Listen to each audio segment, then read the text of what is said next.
Welcome to episode 434 of the DFO Rundown, as always brought to you by Bet365. It's never ordinary at Bet365. You can get in the game, use the promo code NATION, NATION. Get in on NFL playoffs, NBA, and of course the NHL as we a few weeks away from the Olympic break. Can have all fun at Bet365. I'm Jason Gregor. As we welcome in Mike Rupp, Stanley Cup champion, Game 7 hero, analyst on the NHL Network. Rupper, how you doing, man? I'm good, Gregs. I'm good. What's going on with you? Buddy, Team Tage Thompson, hat trick. Got to pull out the shirt. The shirt's nice. That's real nice. Yeah. Bought this a few years ago, actually. I love the Sabre colors. And so, there's always teams that you kind of think, hey, at some point they got to get better. And so that's and Tage Thompson is one of my favorite players to watch in the game. He just big guy. When he shoots the pill, can he rip it? And so the Sabres are rolling, man. That 10-game heater wasn't just a 10-game heater. They've played well since. So they've been doing great. I thought after they dropped that one, so like the 11th game they're going 4 in a row, when they lost that one, I was like, okay, like let's see how they react. They've reacted pretty well. Hey, one thing, I'm looking at that shirt right there and thinking about over the years, whether it's Edmonton. I know Edmonton's color schemes have been adjusted over, 10 plus years. It always seems to be taken on different ways in third jerseys and all that good stuff. But like the Islanders, the Sabres, the Oilers, at some point along this way, they've found this certain shade of blue that just pops. And Buffalo's got that right now. The Islanders changed it like a little while ago. It's just funny that I'd love to go like year by year and take the sweater colors and compare them. And I don't know if anyone's ever said we have changed our shade of blue, but it's just different now. Do you feel like that or no? I know the Oilers have gone from a navy to all these different looks. But the Buffalo jersey is different now. Yeah. Buffalo's a little different. Edmonton kind of went back to their original royal blue and orange. And it's funny. Edmonton played the Islanders last night. Those unis, it's like they're wearing each other's unis. Yeah. If you look at them, they're very similar, the white, orange, and blue kind of combination. And I remember when the Sabres had the black for a while and they had the big bison head, right? Yeah. With the horns. And I didn't mind that color, but it's, I like this color better, a Buffalo. So, the Sabres blue, certain blues do pop better. There's no question about it. Yeah, I feel like all those teams though have changed it a little bit. I know you said they went back to the old, because that's what the Oilers were in the 80s. They had that pop too, and then it kind of started going into a little bit of a darker shade. Then it was navy, but that was the Islanders too, because the Islanders had that navy, and then a few years ago they went back to that. But even I don't know. It's just a different. There's something with the blue. Even when you see Colorado wearing the Nordique sweaters, the different color blue, but dude, it just. I love it, man. It's aesthetically pleasing watching these teams play. Maybe not against each other, like you said last night, Islanders, Oilers. It gets a little redundant and a little confusing, but it's just the jerseys pop. But that's what I think of when I see the Sabre sweaters. That Nordiques jersey is one of my favorite jerseys ever, man. Mm-hmm. The fleur-de-lis on it, and just the shade of blue and the white is really crisp. It's like the way the Whalers were my team growing up, and so the Hartford Whaler green. Oh, ridiculous. I love it. So they had the other day, and it's kind of it's a little bit of a pisser to watch, the Hartford Hurricanes and the Colorado Nordiques. But when those two played, the jerseys, I'm like, okay, that looks pretty sweet. And then, the original 6, the Habs jersey, still good. Chicago and Detroit's have always liked theirs, right? Pretty simple and crisp and clean. And so it's there are certain ones where I'd look and say, you know what, I'd probably wear that if I'm not a big jersey wearing guy. A t-shirt I'll wear like this. A t-shirt's fine, but I'm not a huge jersey guy. Although I do have, my buddies all know, I have a prime Hartford Whaler jersey that I wear in the ODR. Nice. And it's perfect. Just an honorable mention of newer jerseys. I was a sucker a few years back. Remember when, and I don't think it's always the greatest to watch games and see numbers and last names, but remember when Tampa had that they had that murdered out black on black. It was that charcoal. Yes. Those are sweet. And this year Seattle Kraken, that one that they have, that dark one's pretty sick. Do you like that one or no? The Seattle one, yeah, it is different. I quite like it. And it's funny, the one right behind you, the Rangers, when they have like the Rangers spelled out diagonally, I like that one a lot, actually. That might be my favorite Ranger jersey, to be Yeah. honest. So, Yeah. yeah, there's some I that, could talk, and I there's could always a talk few. jerseys all day. Hey, buddy, like it's funny in Edmonton, they have that new cream jersey. And at first, when I saw it, I was like, ugh. But when it goes on the ice, like fans love that jersey. Like it is selling crazily. And so, because that color, I'm kind of like, it's like a taupe beigeish cream, but people really like it. Like my son's 12 and he's like, Dad, I'd like to get that jersey. I'm like, what? Like, I like the really navy. it, My favorite of those in recent years for Edmonton is the navy with just the orange lettering and numbers. Just a simple, the dark ones like that. I actually liked it when they went the orange one, but the players didn't like it. That's why they got rid of it. But see, I like what about the helmets? Do you like when LA goes with their silver sheen helmet? Oh, I love that one. The Ducks and the orange, those helmets are money. Like I would love that. Like Dallas's their fluorescent those are nice. jersey. That might be my favorite. My new thing, and then we can get off the I guess the style of sweaters. But the equipment, that the helmets that are the matte helmets are money for every team that wears them. I love those. Yeah, me too. I think more teams should do it, man. I think they look awesome. So it's really good. Now, speaking of some teams, we got some teams looking awesome right now. We mentioned, Buffalo continues to roll, but there's a few teams here that, like the New York Rangers, Rupp, and that's right in your own backyard. They look like, without Shesterkin, all of their warts are exposed, right? Yeah. That's what I see. And, you give up a 10 spot to Boston, you get spanked, give up 8 to Ottawa. And like the Rangers are like, they're obviously going to sell off. I think Panarin's as good as gone. It's just a matter of who's going to agree to go to. But how deep do you think they cut it in New York? And is Chris Drury the guy who should be guiding the rebuild / retooling of the Rangers? Yeah, I mean, it sounds like he is, which you could take with a grain of salt. The owner, James Dolan, came out and endorsed Chris Drury. He says he's a winner, that he believes in him, and he's got full support. And so does Mike Sullivan, who he should. He just got there. Yeah, I don't know. This is, I mean, we can go on and on. We can do a whole show on what we think went wrong with the Rangers over the years. I mean, this has been a team that, to be frank, just hasn't drafted well for me, dating back a while. Yeah, some of these things that it just, everything kind of came to a head, and maybe it's been getting to that point the last season or 2 years. But this is a team right now, I think, when you're sitting there and looking at, this might be a good thing for them right now, the way that they are. I think that there was a good portion of this season where their defensive metrics were so good, and especially comparing to where they were last year. Mike Sullivan came in, implemented these new things, and just had them put a little more of an onus on team defense. And their team defense was top half the league, some situations top 10, some top 5. And that's dating all the way up to like the last 11 games. And so there was this expectation that there will be a market correction. These things will work out in the long haul if we keep doing the same thing. And there once was a time in the season where it was, this team deserves better. They're defending well. They just can't score. That stuff will come around.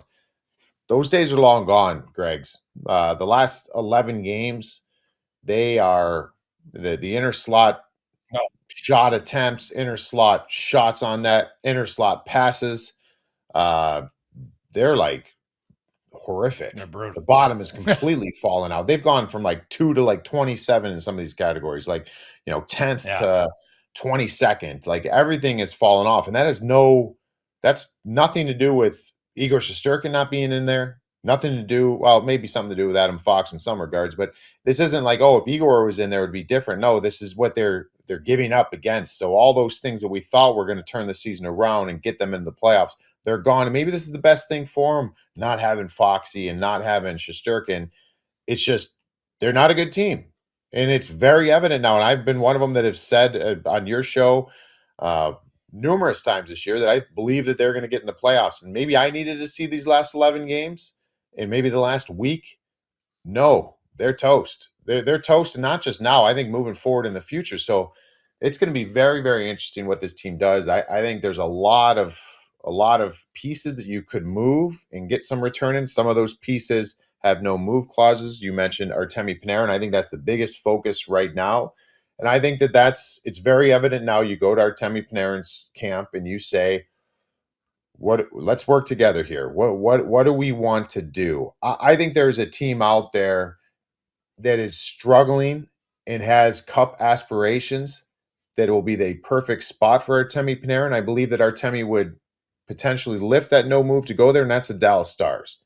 The Dallas Stars have kind of fallen off in a big way, and just with what other teams are doing in that division, obviously Colorado being Colorado, the Minnesota Wild getting Quinn Hughes, it just kind of feels like Dallas is up next, and that could be a fit there. But I think it's paramount that the New York Rangers move Panarin, and it doesn't stop there. I just think this is going to take some time to get this team back on track. And the fans, I don't know if they have the appetite for it, but it sounds like ownership is okay with that. This is probably a good thing the Rangers are going through right now, because it's very clear what they needed to do.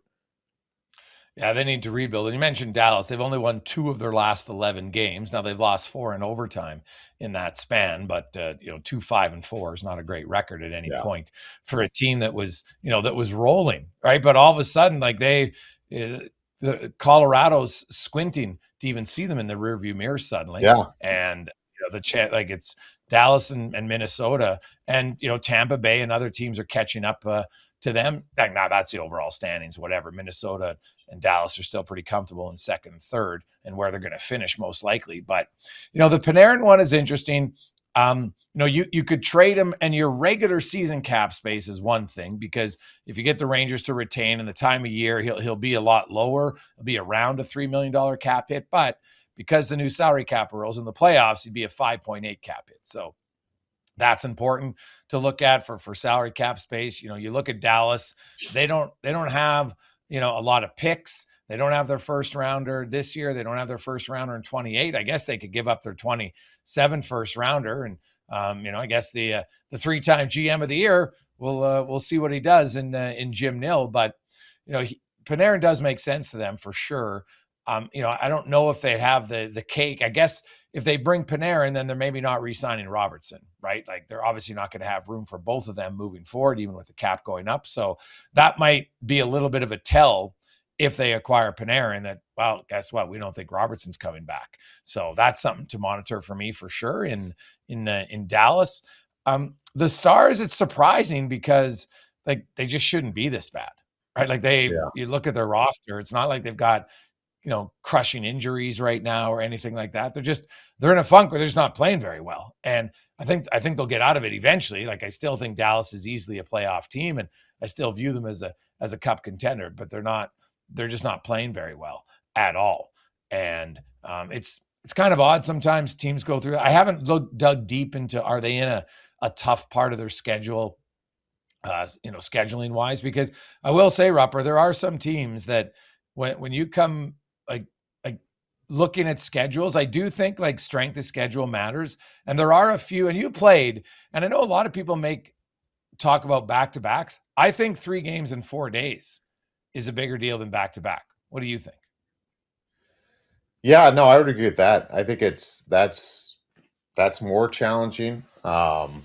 Just because, I mean, it's obvious you got an extra game in there, but those are very difficult to kind of manage as a player.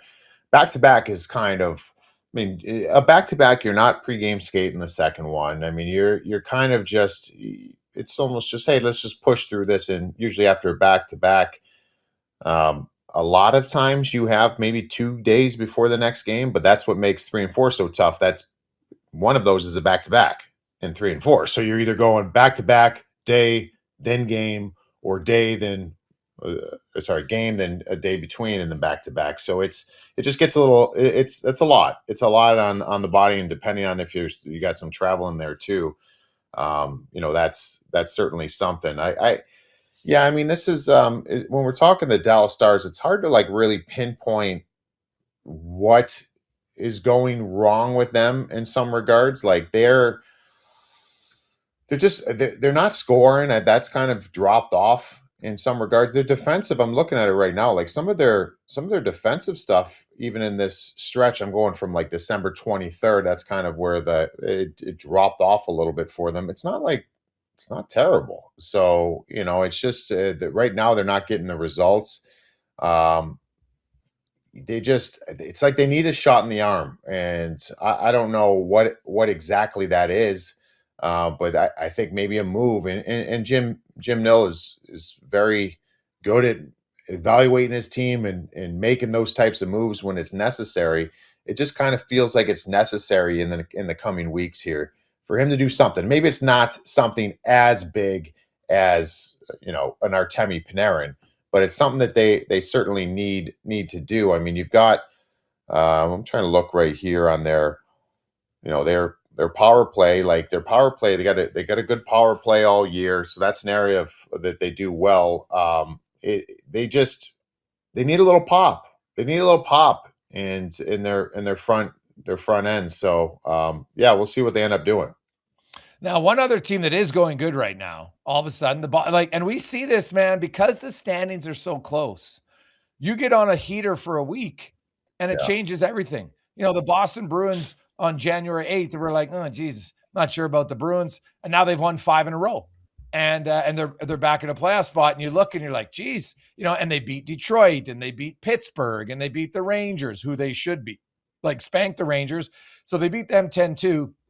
And then they go back-to-back shutouts against Pittsburgh and Detroit, and then they beat Seattle 4-2. And Boston is the team to me, Rupper, that I can't get a read on in the Eastern Conference, because some games they look unbelievable, and then other games you're kind of like, well, I'm not really sure, right? And Jeremy Swayman is playing a lot better, obviously lately for the Bruins. Korpisalo won his game in this streak, but where do you come out on Boston? And is it just because there's so many unknowns that you're like, hey, Boston's in the exact same category as Pittsburgh, as Buffalo, as the Islanders, and they could easily be a playoff team and easily not be a playoff team? I don't know how you feel looking at the East, but these teams, it's impressive what Boston has done. I mean, I didn't have Boston being in the mix at all this season, to be honest with you. And they started off pretty poorly, and then they had some good punch back. Then it was good for a while, and then it wasn't. I mean, they were kind of going back and forth, and it's bad because you don't know who you are, or we don't know who you are. Or it just kind of seems it's inconsistent, but it's also shows that they've got some pushback, and they're a hard team to play against. I think that's their MO. But when you look at that, excuse me, that team in the Eastern Conference, I feel like it just kind of feels like one of those years that there's a lot of teams that are on the cusp in the East that they're going to need help. And they're all going to need help, where if one team gets going in the right direction, I just don't think we're going to have like an arms race for the last spot in the playoffs. It just feels like there's going to be one team that's just, they got your ebbs and flows, and one team that's on the up at the right time at the end. I just don't know if I believe that. I think if the Pittsburgh Penguins get in, it's because no one else is grabbing a hold of it. The Boston Bruins are the same thing for me. I mean, I don't really believe in the Flyers. You start looking at some of the teams that are there. It just doesn't feel like there's a team that's going to grab a hold of it. Remember when Washington got in, I think a couple years ago, I'm pretty sure that was because the Pittsburgh Penguins lost to the Chicago Blackhawks on the last day of the season. And you look at the prior 3 games, it's like Pittsburgh just let Washington get in. That's the year Washington had a minus 30 some differential. Yes. It just feels like that. And I don't want to discredit Boston and what they're doing. They've done a heck of a job of just establishing an identity. They're a hard team to play against. They have players that are stepping up. I mean, you got one superstar in David Pastrnak, and he's fantastic. You got Geek Hughes out, but he's been awesome all season long when he's been in. The back end's coming around. You've got some pieces that have fit well, like Fraser Minton. I just find them. Pavel Zacha's playing great, and they just get timely goals and timely plays. You mentioned Jeremy Swayman. I have been getting good goaltending by Korpisalo and Swayman. Probably for another conversation, but if you and I have been doing Olympic talk all year, like if it started today, I think Jeremy Swayman's got to be the guy, like for Team USA for the Olympics. But that's a whole nother thing. But yeah, I don't know. Boston, they certainly can get in, but I still feel like they need help from other teams to get in. I don't think they're consistent enough. Yeah, well, I could say that the funny thing is that's like really, I think it's going to come down to which team's consistent in the final 3 weeks of the season. That might be the difference on who gets in, because everybody's so close. You look in the if Columbus wins their game in hand, they're 5 points out of the playoffs still, and you never know. They made the coaching change, and Rick Bowness comes in, and they've won 3 in a row, and now maybe that's just a coach bounce, but Buffalo's taken the GM bounce, which normally isn't a thing, and has stretched that into over a month. So you never know with Columbus. And I will say this: Zach Werenski is having another unbelievable season. I know a lot of people are like, oh, Cale Makar automatic. I'm like, go look at Zach Werenski's numbers. I argued last year Zach Werenski probably had better numbers overall than Cale Makar. If you're looking at the team, and Zach Werenski doesn't have a Nathan McKinnon work. Trust me, when you play with McKinnon or you McDavid as an offensive defenseman, some games you get what I call just their easy second assists, right? You make a 4-foot pass, the guy goes end to end. You're like, boom, bingo. Werenski doesn't get that, right? No. Like they doesn't get that. And I like Marchenko. He's a really good player, but he's not McDavid or he's not McKinnon, right? Like you don't get those kind of easy second assists that you have sometimes. And that's not taken away from anything, but don't sleep on Werenski right now. You go crunch his numbers, man. He could score 30 goals again. Not again, but first time. Like he's playing really well, and he might carry that team and lead them to at least get back in the hunt. We'll see. They got a long ways to go, and I just think there's too many teams with this short a time to get there. But I just wanted to mention that about Columbus because I think they're playing really well. You mentioned the Flyers, Rupper, and Dan Vladar. If we had to list most impactful free agent signings, he'd probably be number one, right? He'd probably be number one for his team, especially at the value that he was getting paid. And he's played great. Then he goes down. Urson now and Kolozov are their goaltenders. And, now they weren't very good against Pittsburgh, and they, gave up a 6th spot. And, that was like the most predictable thing ever. But the Flyers, they were in a position, but now they've lost 4 in a row. And that Dan Vladar injury, because it's so tight, Rupper, they could find themselves here, even if he's only out 3 weeks, that they find themselves going from, 7th, 8th in the conference down to 15th very quickly. I find that there's a lot of teams, when you're looking at teams and trying to figure out who they are, that they just have, maybe it's the whole league. I don't think it's the entire league, but the margin for error is so thin where you start looking at teams that, I don't know, like Philly, for an example, that we're talking about here. Like when they get not good goaltending, they got to get pretty great goaltending. But when they get that, it changes the whole complexion of the team.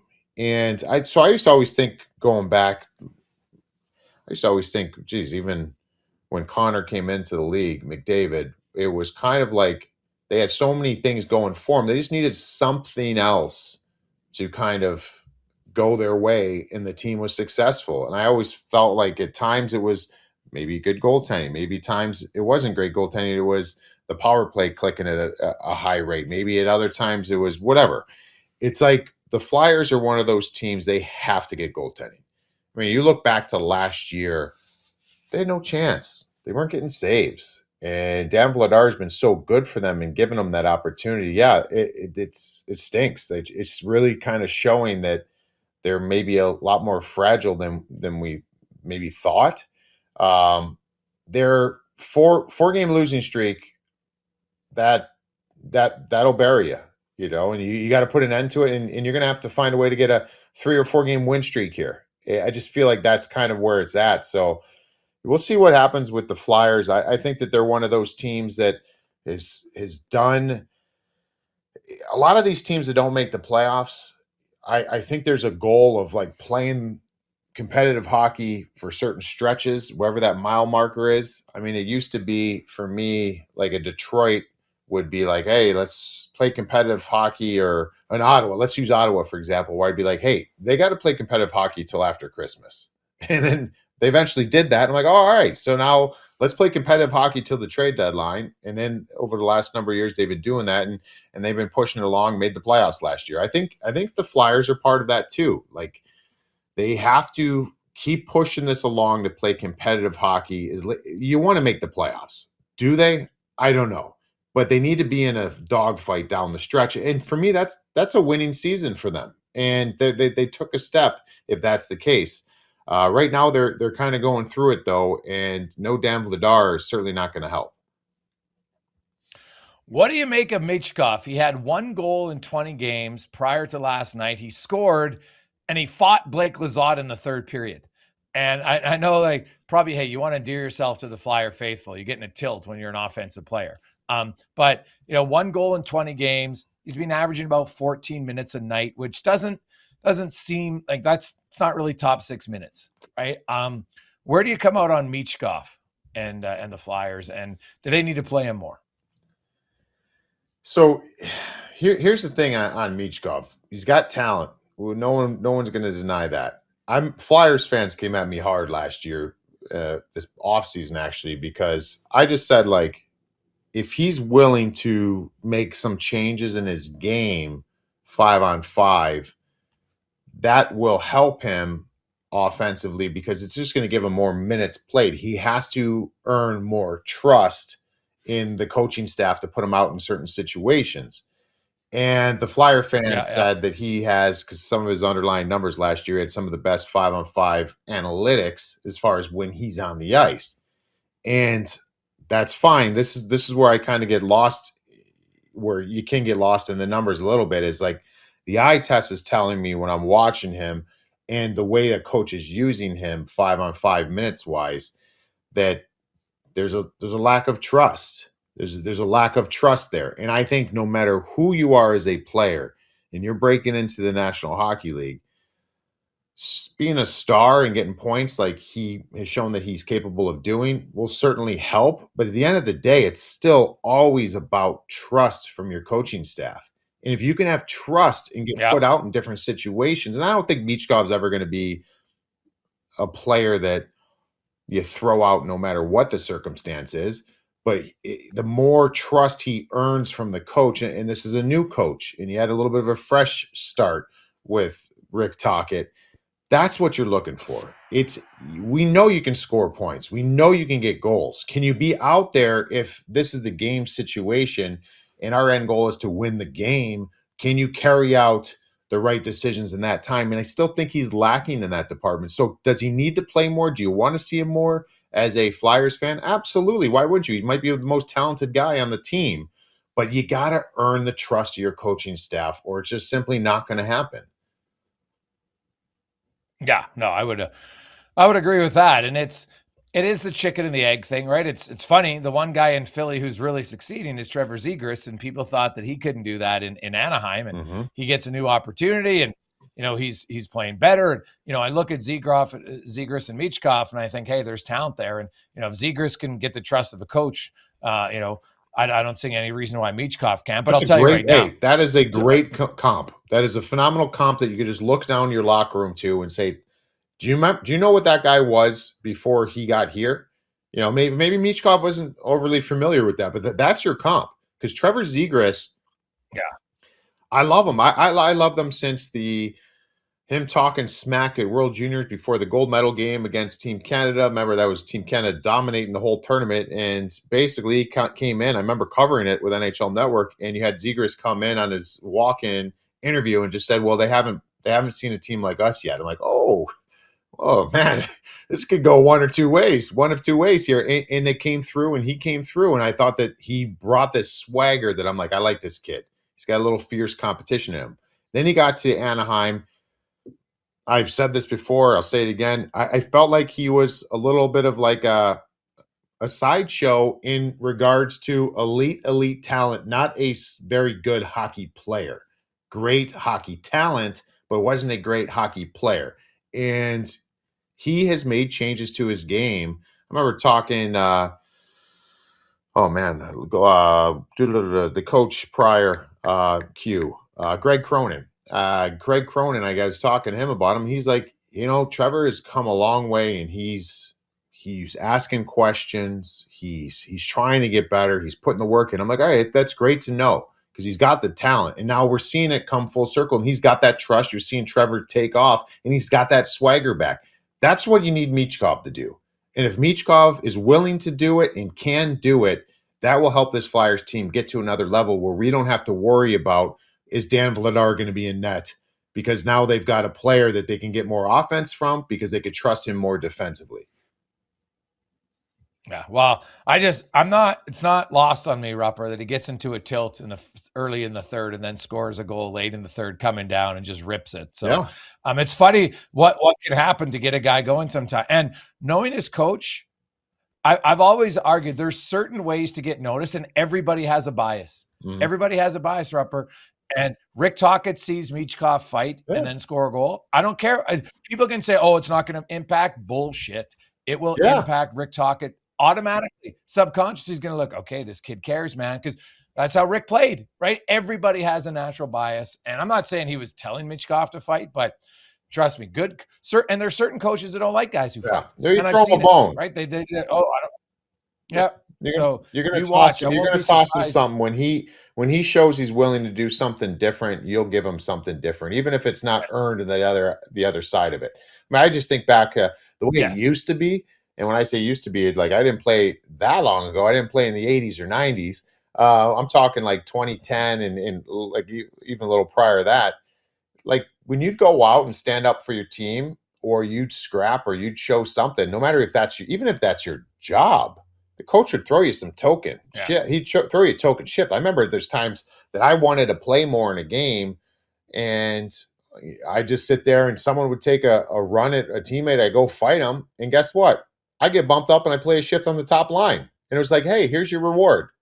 Thanks for having our back and putting your face on the line. And not that it has to be that way for Michkov, but when Michkov's showing he'll do something or show that he's not accepting of this team losing, you don't think Rick Tocchet is going to throw him a bone? I guarantee you he will. Yeah, it's funny. I always remember in San Jose when David Quinn was their head coach, and they had a guy who wasn't, and I won't mention his name, who was never a fighter. And he got in a fight, and it was a really good fight. And then it got in a fight, had like a lot of shots and hits, and then he scratched him the next game. And I was just like, can't do that. That just illustrates the difference. And I'm telling you, no surprise, wasn't it? I always remember that. I'm like, what is he doing? Like, just bonehead play, and just shows you there's a coach who doesn't value that, but doesn't understand how much your teammates still value it. Teammates, when a guy goes out of his comfort zone, as you said, Rupper, that's a big deal in the room. Right? Yeah. It's a big deal in the room, right? You don't win the fight. That's almost irrelevant. Second nature. It's like, man, this guy was willing to do that. Good for him, right? Like I remember Matthias Ekholm, his first game in Edmonton, he played for the Oilers, was against the Toronto Maple Leafs, and Ryan Nugent-Hopkins fought Justin Hall, and he tuned him, right? Wow. And I remember it's I didn't know Ryan Nugent-Hopkins was tough. What that, like, it blew his mind, and like it gave him such instant respect for the player. Like, obviously knew he was a good player, but it was a hilarious story how he talked about it. It's just like, here's Ryan Nugent-Hopkins like speed bagging a guy, and I'm like, what the hell have I got into here? And I'm sure you've played with guys who you never, when they did fight or they had a big hit or something, it's no different than when a fourth line guy or your number 6 defenseman who's gone 87 games without a goal scores a goal, the whole bench goes bananas. It works both ways. Yeah, I mean, it goes beyond fighting. It goes with block shots too. There's just some guys on your team that don't like to block shot. I mean, I don't know if anybody likes to block shots. Some people do it because that's their living. That's how they make a living. Yeah. And it hurts. It stinks. It's not fun to do. There's a lot of risk involved in it. But there's some guys who don't block shots a lot, but in a course of a game, when you need a shot to be blocked, when that player gets that block, that moves the needle a lot because you know he don't want to do it. Yeah. We don't see it very often, but he had to do whatever it took to win the game in that situation. You're like, that's a good teammate. You know, you get up on the bench, you're hooting and hollering. And I remember guys would come to the bench after blocking a shot and they're basically crawling to the bench. And we would like lift them into the bench, like throw them on the bench. Like, yeah, like it's like you're celebrating with them. You know, it's awesome. Yeah. So yeah, I mean that's all part of it. Get uncomfortable for your teammates. Maybe that's what Michkov did in that situation. Maybe it was frustration. Whatever it is, he got uncomfortable for the team. A few things. I don't know how close. Oh, I'm sure you do, but Ilya Sorokin right now, I think, is a runaway favorite for the Vezina trophy. You look at his numbers, but you look more at his goals saved above expected and the clinic he put on again last night, like shuts out the orders. McDavid's point streak ends at 20.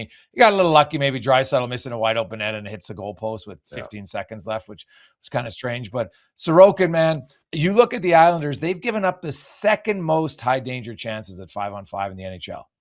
And even Dave Riddick has like a 12 goals saved above expected for them. When Sorokin was out for a bit, he played really well. But man, that at the Sorokin, his play in goal this year is a main reason why the Islanders stay in it. And then Matthew Schaefer, Rupper, last night was the first time I saw him live. I've watched him on TV, and TV doesn't do it justice.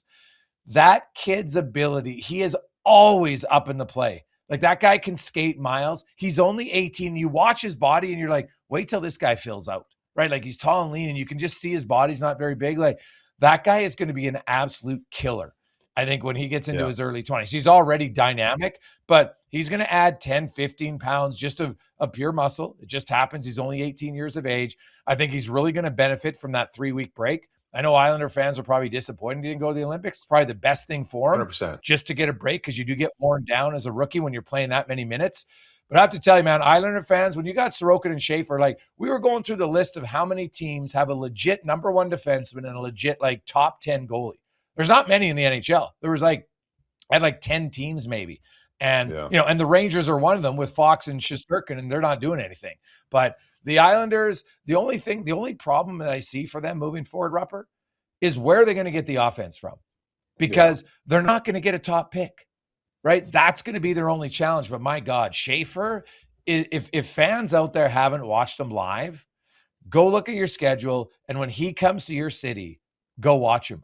And like literally watch him. Don't just watch your team. And I know it's hard, but watch him. He every time, like he's at the blue line, makes a play to winger. He's jumping down, looking for a give and go in the low slot all the time. He's circling up. He skates well enough. He covers gaps. God, for an 18-year-old, I was incredibly impressed with him. No, he's fun to watch. And obviously the big matchup in that game was going to be McDavid, Schaefer, both former Erie Otters of the OHL first overall picks. Yeah. And that's the second matchup of the two. And you're always going to watch because Connor is the must watch all the time, but you want to see how players react to it. And I love the fact that like, just let's think about it for a second. It's a very basic way of thinking, but I think there's so much to unpack when you're watching a Matthew Schaefer that he's 18 years old and Patty Waugh in this game, Connor McDavid's your guy. You know what I mean? Like there are situations and it's sometimes the right decision to protect, insulate young players. They are so confident in what he can do that they put him out there. And again, there's a lot of luck involved. The Oilers dominated a lot of aspects of that game. And it wasn't like Connor McDavid was unnoticeable, that they, Matthew Schaefer was blanketing him. Like, no. He was still Connor McDavid, and they had some looks. And again, there's some luck in play, and then Ilya Sorokin picked up the rest. But there was plays. Where I find the Islanders kind of got in trouble a little bit is I think that so many teams are used to attacking. Maybe that's the wrong word. Not attacking, trying to absorb Connor McDavid coming in the zone by committee. There are some times in the game where Matthew Schaefer, I thought, was doing a heck of a job just keeping Connor to the outside.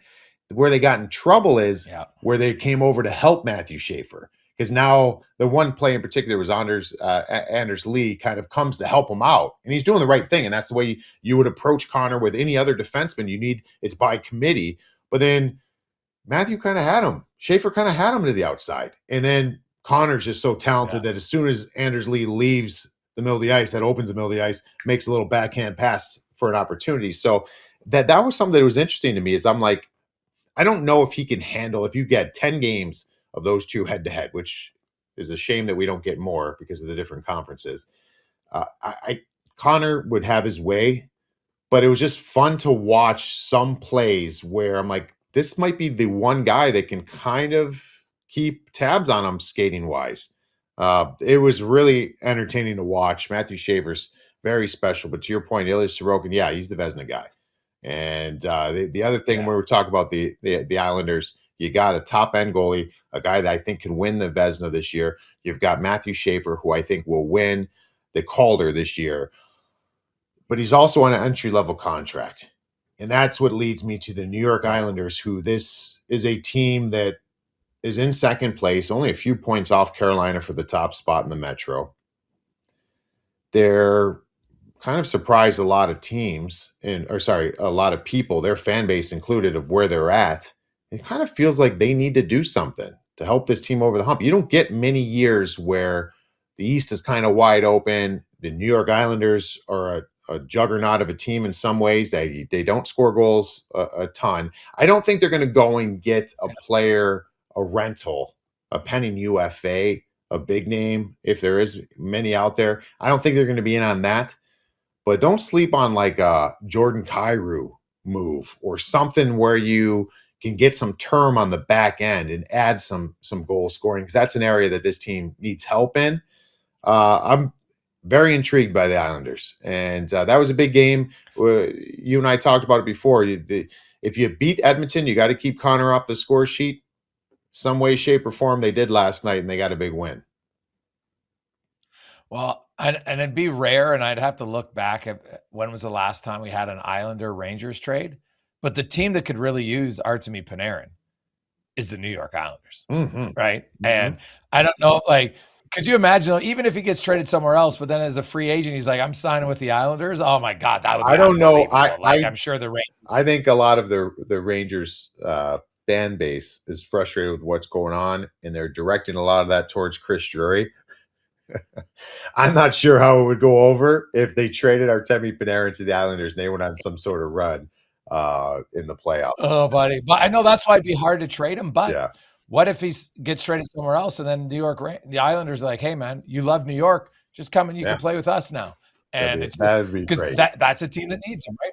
Yeah. Jason Robertson, Artemi Panarin, that's who the Islanders need for sure.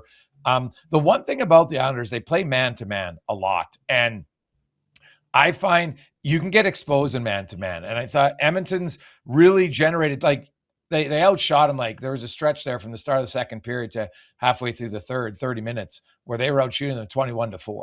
And it was just like a constant cycle. And Sorokin was making save after save. And I just wonder if that's, long-term effective for them. Because they just, as I mentioned, it's not just one game. They've given up the second most high danger chances. So not sure. And, Patrick Waugh had talked pregame about how the system is allowing Schaefer to have success. And I'm kind of like, this is like, what offensive system the hell are you talking about? Right. So I didn't really necessarily buy into that, but their defensive system works for him because he can skate with almost anybody. But I'm not sure they give up a lot in that system. A lot. Yeah. I mean, and that's what really makes Sorokin that valuable, is gives a goal save above expected. Like, I think you mentioned this term to me, and I've stolen it, and I use it all the time now. So I maybe should give you a mention whenever I use it. But I'm pretty sure you're the one that brought up like a goaltending environment, and some teams have that, and it's really good, clearly, for the goaltenders, and some teams don't. And the Islanders would fall under the latter, because they're still not good. They're better in some regards than they were last year in what they give up, but they give up a boatload, and they've got goaltending that bails them out.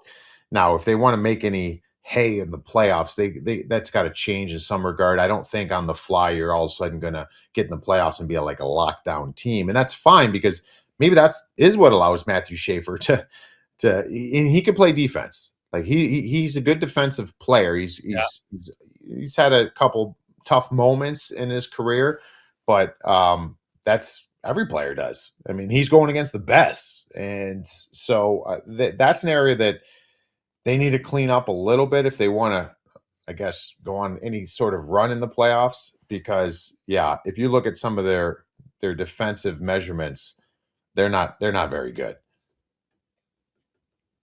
No, they're not. They're not very good at all. And that's why Sorokin's numbers, don't just look at save percentage, people. There's so much more to look at than just save percentage for goaltenders. I think that's the public available one, but you got to dig a little bit deeper. And there's follow guys like Kevin Woodley, some goalie guys who, and there's a few sites out there. They're not always accurate because they vary a little bit, but they still give you a much better sense. And you look at Sorokin and Rittich, and I think combined, the two of them are like 32 goals saved above expected this year for the Islanders, which is really, really good. Let's bring in Zach Phillips to the pod, filling in for our man Pat Puff. Zach, how you doing? Doing good, boys. Was a late one watching Leafs Vegas last night, but it's all right. We got a point out of it as Leafs fans, so we can move on with the weekend. Move on. It's all behind us. That return game is done. How'd it feel watching that? I will say I did not expect booze in Vegas. Like, I was unsure about how the reception would be in Toronto. Obviously, Leafs fans travel well, but I didn't expect it to be overwhelmingly the support from Leafs Nation behind the team and against Mitch. I will say as well, it was extremely unfortunate to watch that team wither away in the third period like that after probably a pretty solid 40 minutes to just have it unravel and then look like the very tired team that they did when it was Vegas who was off the back-to-back. That was a little bit frustrating as a Leafs fan to watch that unfold. Was it 7 seconds left? I think that Vegas tied it, and then they won it in overtime. So well, hey, Vegas could set the NHL record. So they've already had 12 overtime losses. The record is 18 since they implemented shootout back in 2006, and I think there's 4 teams who had 18. But the New Jersey Devils of 2013, they played 27 overtime games that year, right? And they didn't even go to a shootout, right? They didn't go to a shootout. They were 9 and they played 9 in overtime, and they lost, and they had 18 losses in overtime, which is freaking wild to me. But Vegas is already at 12. Vegas is on pace, guys, to have 33 overtime games this year. 33. Like, it's just too much for me. I don't know what you do to fix it, but it's too much. So the one thing we came up with, just real quick, we're talking Vegas. A couple things on there that's concerning to me is they still don't have an abundance of regulation wins, like you're mentioning, a lot of games going overtime. But before last night's game, they had more overall losses. They got to overtime, obviously, a lot of times. They were 22 and 23 if you're taking the 11 losses and the 12 overtime losses. That's kind of I don't know what to make of that. So they get the win last night, so that goes in the win column. So now they're basically 23 wins and 23 losses, but 12 of those coming with an overtime point.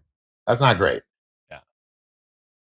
Yeah, it's one of those weird things, too. You look at the standings, Vegas has 58 points, and they're sitting there with 23 wins. The Calgary Flames have 20 wins, and they are at 44 points. Like, there's a 14-point disparity. I mean, right? Obviously, very different teams that are projected to do very different things, but just weird looking at the end of the day and seeing, it's a 3-win difference, but they are 14 points apart. It's just strange, strange stuff right now. All right, you guys want to get into our fill in the blanks here? A presentation of Bet365. Whatever your bet is, it's never ordinary at Bet365. Use promo code NATION. That's NATION. Promo code NATION. Must be 19 or older. Please play responsibly. Okay, I've got 3 for you guys. I wanted to start with the Eastern Conference and specifically the Metro Division. You brought up the Flyers and the fall that they're in, and Rupper was talking about earlier, the Penguins and kind of the last playoff spots. Well, as of right now, if you look at the Eastern Conference, the Flyers currently have 52 points. The Penguins hold the last spot in the Metro at 54. So on your screens right now, for those watching on video platform, make miss playoffs. The Flyers plus 180 to make, minus 235 to miss. The Penguins plus 135 to make, minus 170 to miss. So I will leave this with you guys. Fill in the blank. There will be blank teams from Pennsylvania that make the playoffs. Rupper? I want to say 0, but Pittsburgh, man, they keep answering. They keep answering, and every time I think that, all right, this is who I thought they'd be a little bit more, they keep answering. So I'll stick with 0, but I have a feeling I'm going to be wrong on this one. So the Pittsburgh Penguins, it's going to go off what I said before, Greg's. Like, I feel like if Pittsburgh gets in, it's going to be because no one else grabbed a hold of it. I'd like to think some other team's going to grab that one. Well, the other team I would think is Washington, right? But it's looking more and more that it's going to be 5 Atlantic teams and 3 Metro teams, right? Like Florida's probably coming a little bit. Like New Jersey, I don't know what to make of the New Jersey Devils. They seem like they're complete disarray. The Rangers are obviously a tire fire. So, you've got Carolina, they're in for sure. And then the Islanders, not a lock, but I probably like them the best between them and the Penguins and the Capitals and the Flyers. And I mentioned Dan Vladar. Even if he's out for 2 weeks, I think that could derail their team. So I'm going to agree with you, Robert. I'm going to say 0 too, because I think Washington will get in. And I don't see a way that the Penguins, outscore, Buffalo, Boston, Toronto, Florida. They've got to outscore 3 of those teams, and I don't think they can.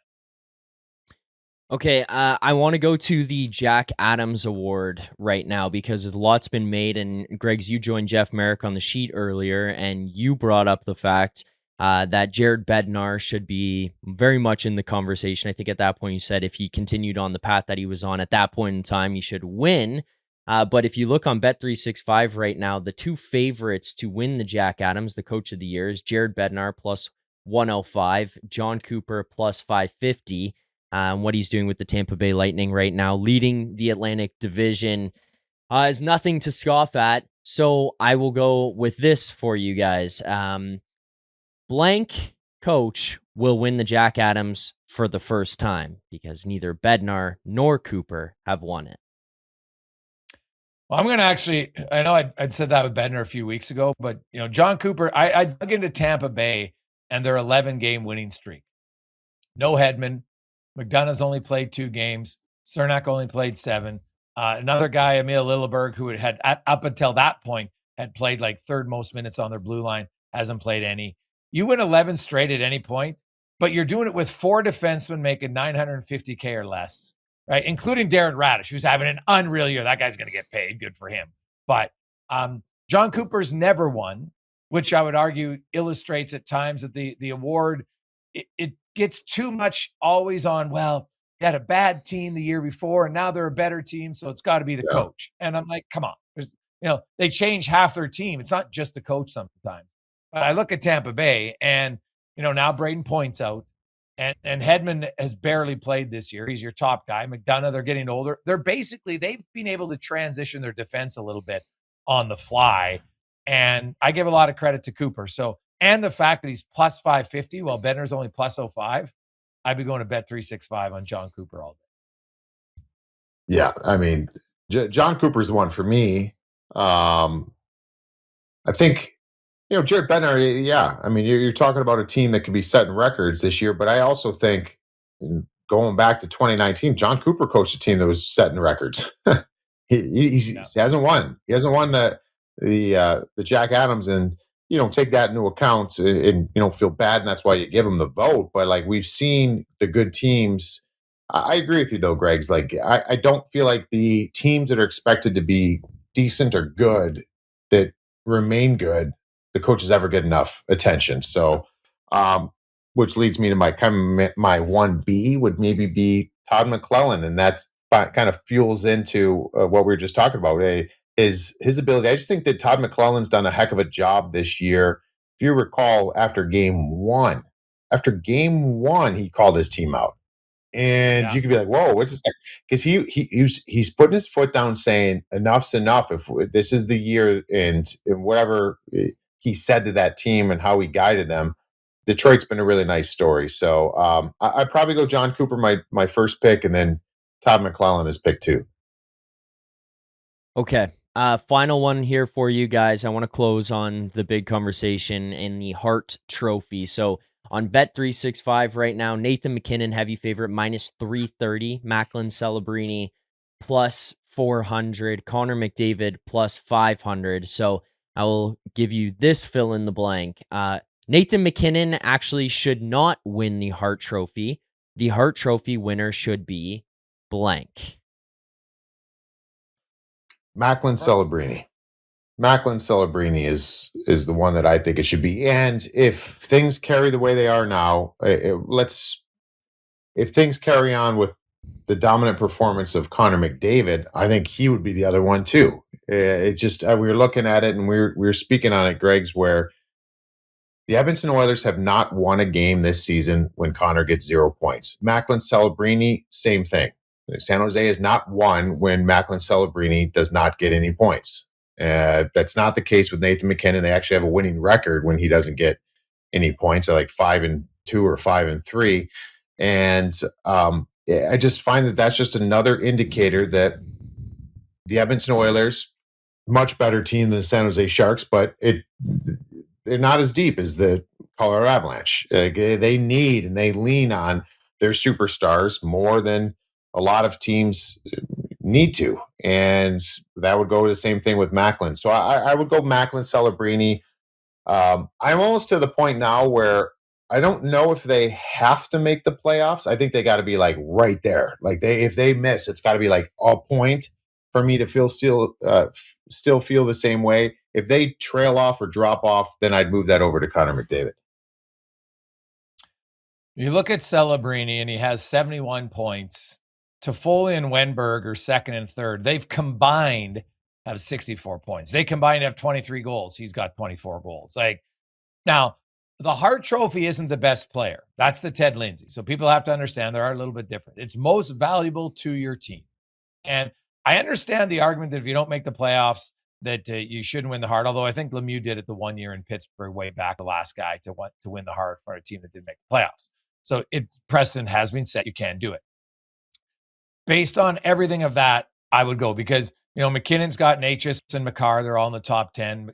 David's obviously got Leon Draisaitl there. Zach Hyman's a pretty good player. He's on fire lately. But Celebrini is a little bit of a freedom fighter here right now. And he's not only a freedom fighter, he's the third highest scorer in the NHL.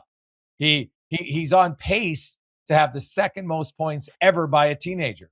Only guy with more, the great one, Wayne Gretzky. So there's a lot of reasons to look and say, hey, this is a pretty special season. I would agree with you, Rupper, that the Sharks obviously aren't a lock to make the playoffs by any stretch of imagination, but they continue to grind and they continue to battle and they continue to win games. And they're still holding down a playoff spot as we come up on game 50. Now, by the slimmest of margins, they're tied with Seattle for third in the Pacific and got the final wild card spot, 2 points up on the slumping Kings. So it's not safe by any stretch. And I would say it with you, like if they're within 3 points of the playoffs, it's probably still enough. If they end up being 6, 8, 10 points out, it'll probably go against them. But right now, today, and there's still lots of season left, right? We're just over the halfway point. I think there's still over 40% of the season left. That if it continues, and it's a big if it continues, then today I would say it's Celebrini. Like if the season ended prematurely and they had to vote today, it'd be Celebrini. Yeah, no doubt in my mind. So I thought Zack was coming back in after that. My bad. Yeah. I left you hanging there. Sorry, boys. I was waiting for you to come in, bud. Sorry, boys. I left you hanging on that one. That's on me. It's all good. It's just he was trying to be like his team is like the Leafs. He just disappeared late in the sequence. Just like, he was putting his bet in at bets 365. That's what he was doing right there. We caught him. Okay, John Cooper, let's get him in there. Why not? So That's good. Awesome stuff. A few other quick ones. When you look around the league, Rupper, and it is, there are, like, Colorado is just still on cruise control a little bit. Like, it's been very impressive what they do. Like, they just always win. There are teams like the Devils. I know they've won 2 in a row, so who knows? The Senators have suddenly won 2 in a row. The Jackets have won 3 in a row. What did you make of the Jackets hiring Rick Bowness? I found it. First off, huge Rick Bowness fan. I had him in Phoenix. There's an interim coach there, and I always joke around when I talk to Bones, and every time I talk about him, I had him as a coach for like 5 minutes, and he was one of my favorite coaches that I've had in the NHL. He's very impactful on his players. I could go on and on about him. He has a way of selling you on what the team's going to look like and be and buy in, and he can sell it. And that hire to me was very obvious, and they've been very pointed in saying this. Don Waddell, they believe they can make it playoffs this year. So this isn't a move where I don't believe. I mean, it certainly could turn into that if Rick Bowness wants to do that and the franchise wants to do that in Columbus, but this isn't like, oh, well, let's get Rick Bowness in here for the next 3 to 5 years and turn this, get this thing in the right direction. This is like we need a movement now, and we believe this guy can do it. And I believe he is one of the guys that can do it. Now, that's a lot of work. I mean, he got the job. They're in last place. They're not like last place in the conference so far out you can't make a move. You just mentioned they won 3 games in a row. They're on the right path of doing that, but there's a lot of teams to get over. And so we'll see where it goes. But I like it. Just his demeanor, the way he empowers players, but he's also really firm. You know what I mean? Like he's almost got that. The way I talk about Bones is like, he's almost like that high school football or whatever sport you want to choose coach that you want to go through a wall for. You know what I mean? Okay. Like he's firm. He's like that proud father at the right times. He's also that disciplinarian at the right time. But he also he cares about his players, and you can feel it and you can see it. And so it ends up getting to the point where, like, I've had coaches where you lose a game and you feel like you let each other down, the coach down. That's powerful, especially in pro sports. I think some of that stuff falls off when you start getting paid and it's a living. He kind of brings that element. So yeah, I love the hire. Not sure if they can make it, but it was very clear they made that hire because they believe they can. Yeah, obviously it was kind of unique. I don't know how long term it is for the Blue Jackets. I could see it being a year and a half, something like that, maybe 2 years, and we'll go from there. They're a team that's trying to turn around. They've got some pieces. Like, I actually like Columbus. They got some really young, exciting players. They got to be a little bit more consistent defensively, which is the hardest thing I find. And knowing how to put away games, Rupper, like that to me is the difference of the teams that make it are the teams that, here's 5 games this year that we had in control, and then we lost it. And that's really the difference in why you make the playoffs and why you don't, outside of, like, Colorado's an exception and, top teams. But for a lot of those other teams, that's the difference in being the wild card team and not being the wild card team. There's 4 or 5 games that you had and you lost where you were in control and you just couldn't put it away. And the good teams know how to put it away. And look at his last 2 teams he's coached. You're talking about the Dallas Stars and the Winnipeg Jets. So those are 2 of the more defensively structured teams that we've seen in the last 7 years. Yeah. And or however far you want to go back. So he's not going to be able to turn Columbus into that overnight. But if he could just turn the dial a little bit and get a little bit more game management, like you're saying, Greg's, and you talk about maybe a win here or win there, that could be all the difference in the world. So I think not only is he a guy that can get you to buy in on the fly, what he's selling you is what they need. They got to be better defensively. And quite frankly, they got to start getting some saves too. Their goaltending was good early on in the year at certain times of the year, but consistently, they just need good goaltending. Don't need great goaltending, need good goaltending. and then they might be able to move up the standings. Rupper, always good to chat with you, my man. Have yourself an awesome weekend, and we'll see if the Lightning can extend their winning streak and lots more. There's some rumblings of trade talks maybe heating up amongst some players. We didn't talk a lot about Rasmus Andersson, but I think I would say this: I'll be stunned if Andersson is still a Flame before they break to the Olympics. I think he's going to get moved. I think there's lots of interest in him. He doesn't have a very high cap hit. Some team is going to be getting a hell of a player at an unreal cap price, especially if Calgary retains a little bit to get more. That's going to be huge because he's only 4.4 himself. Calgary retains some. My God, you're going to get him at $3 million, or I know the lowest could be 2.2, but God, that is some team is going to be getting a pretty good player for certain. So that'll probably be something I think that happens in the next few weeks, guaranteed. So it's a great job. Thanks, Zach. We'll see everybody. Thanks for listening to the rundown brought to you by Bet365.